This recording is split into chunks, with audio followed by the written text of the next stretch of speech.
Olá, gente, tudo bem? Tudo tranquilo com vocês?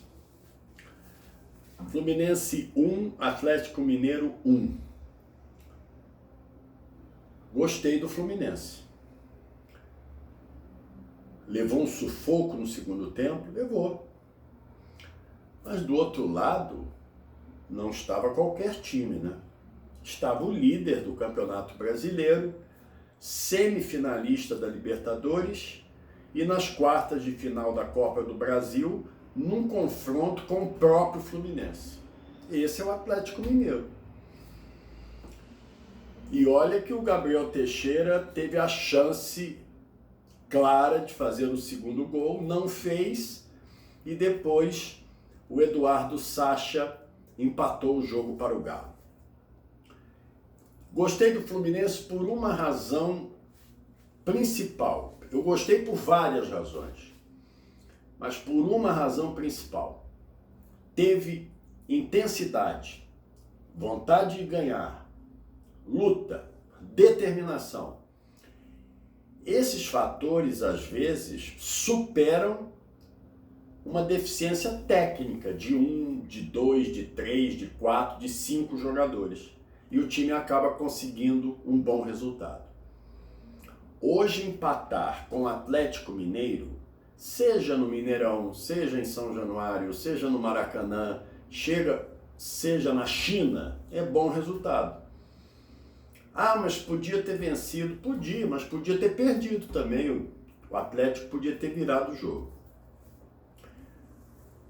Gostei do Fluminense. Achei que o time teve vontade de ganhar. E aí o Fluminense segue. Foi beneficiado pela vitória do Bragantino 2-0 sobre o América Mineiro, ou seja, o Fluminense não entrou no Z4, o que é uma grande coisa. E vai ter adversários até o final do turno, digamos, acessíveis. Bahia, Juventude e Chapecoense. Tem torcedores do Fluminense que estão desesperados com a Chapecoense, achando assim, ai meu Deus, o Fluminense vai dar a primeira vitória para a Chapecoense no Campeonato Brasileiro. O jogo é em Chapecó, se eu não estou enganado, agora eu estou em dúvida se é em Chapecó ou no Rio o jogo. Porque o Fluminense normalmente não se dá bem contra a Chapecoense, mas eu não acho que esse tipo de tabu seja muito importante. Enfim, bom resultado, Marcão vai seguindo o seu trabalho. Agora, existiu um problema também, o Fluminense foi muito pressionado no segundo tempo porque o Atlético empurrou o Fluminense. E evidentemente o Marcão recuou o time. Foi um certo erro, mas olha, melhorou muito em relação aos últimos jogos, em relação aos jogos do Roger Machado, que é um treinador que eu não vou falar mais. Roger Machado é coisa do passado. Vamos daqui para frente. O que eu queria falar, com uma certa tristeza, é sobre a transmissão do jogo no Sport TV. Fluminense 1, Atlético Mineiro 1.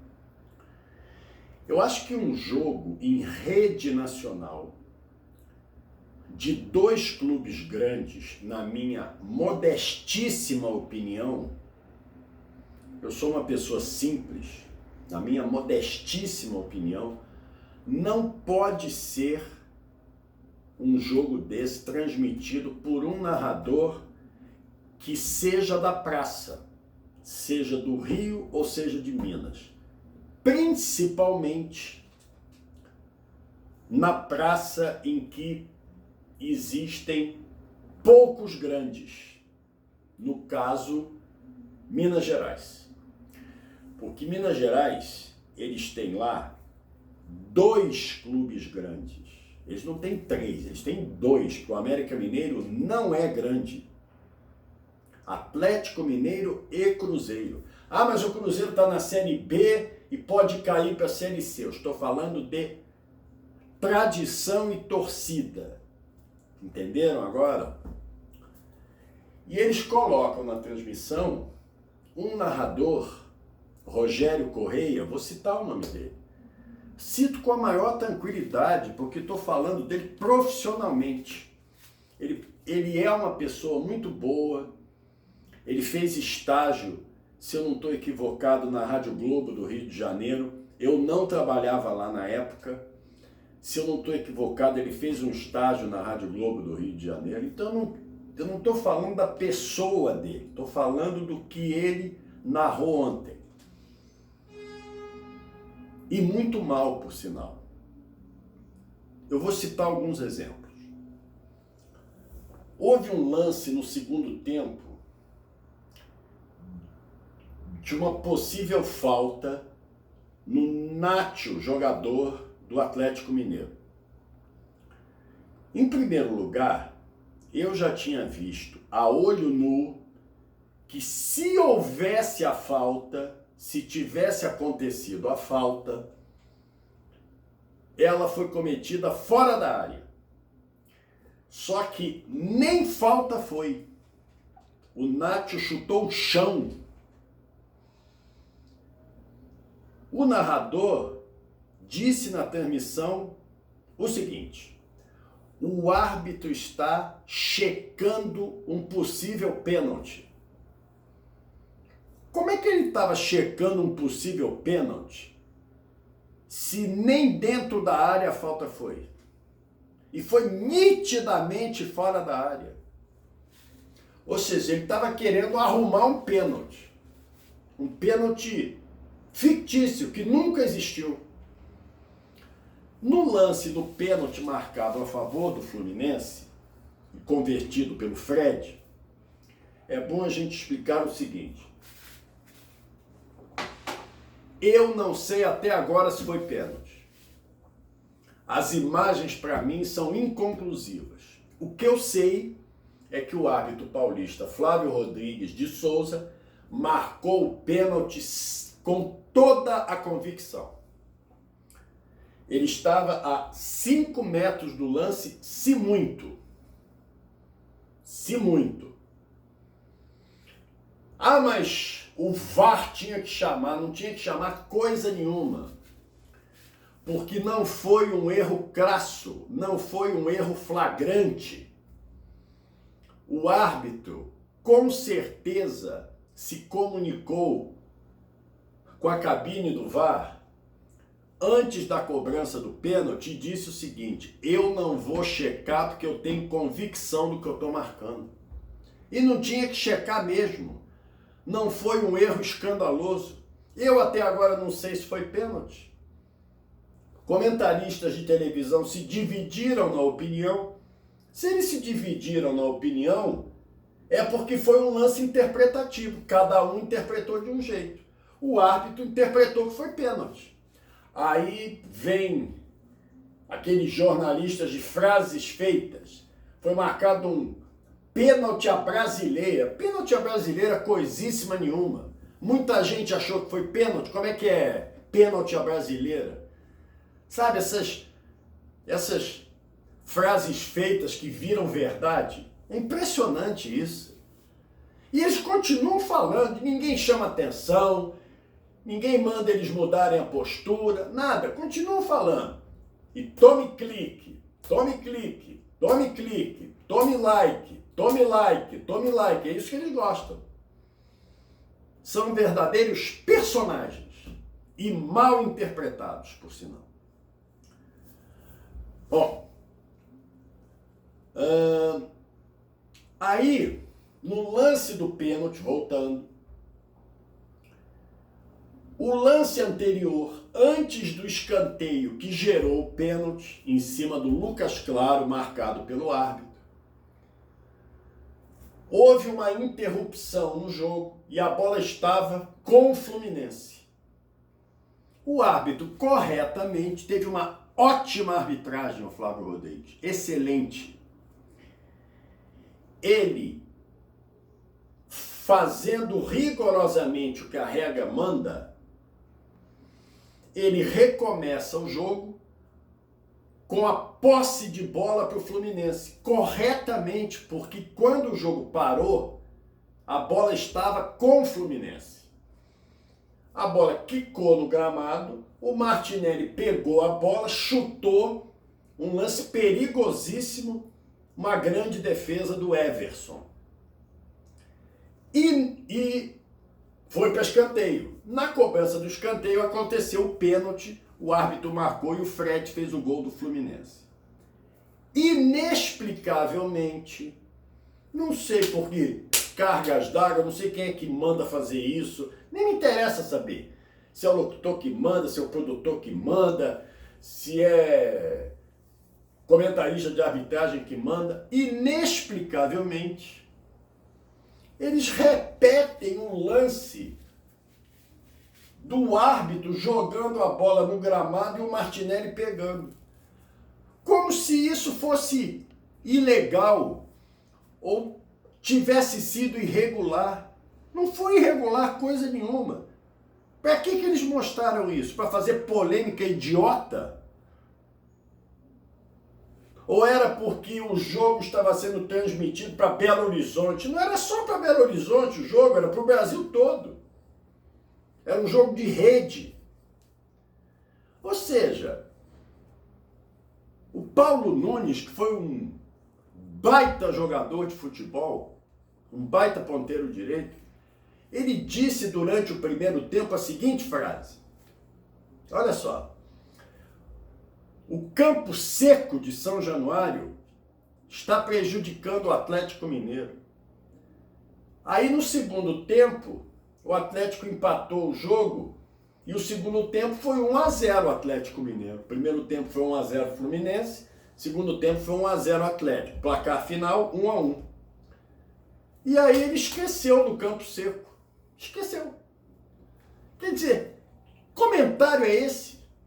Da onde que ele tirou que o campo seco estava prejudicando o Atlético Mineiro? Ou então ele podia ter a informação de que o gramado de São Januário ia ser irrigado no intervalo. Ele podia ter essa informação exclusiva.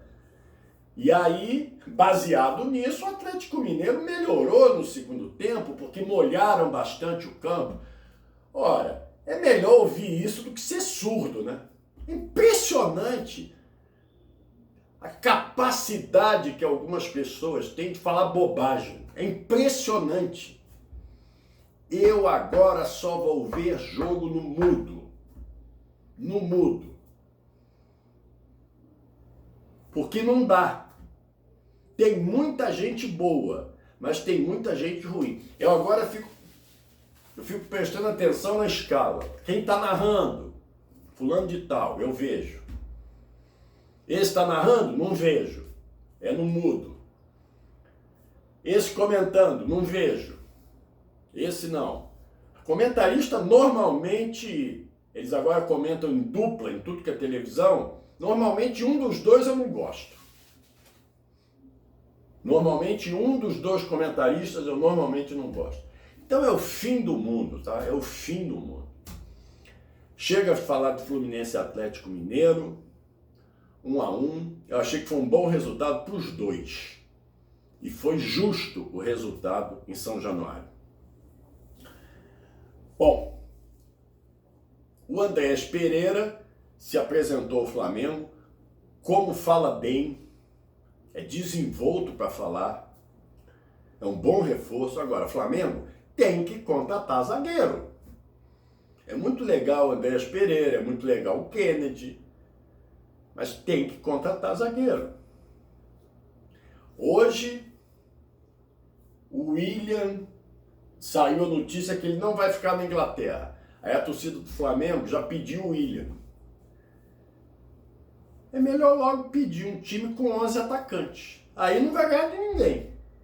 Porque com 11 atacantes não vai ganhar de ninguém. Já imaginou a defesa? O William, Andrés Pereira, Kennedy e Felipe Luiz.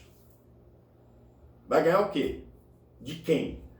Precisa contratar zagueiro. Porque você depender de Rodrigo Caio, que é um intocável, parece que é um zagueiro extra classe, nunca foi e nunca será.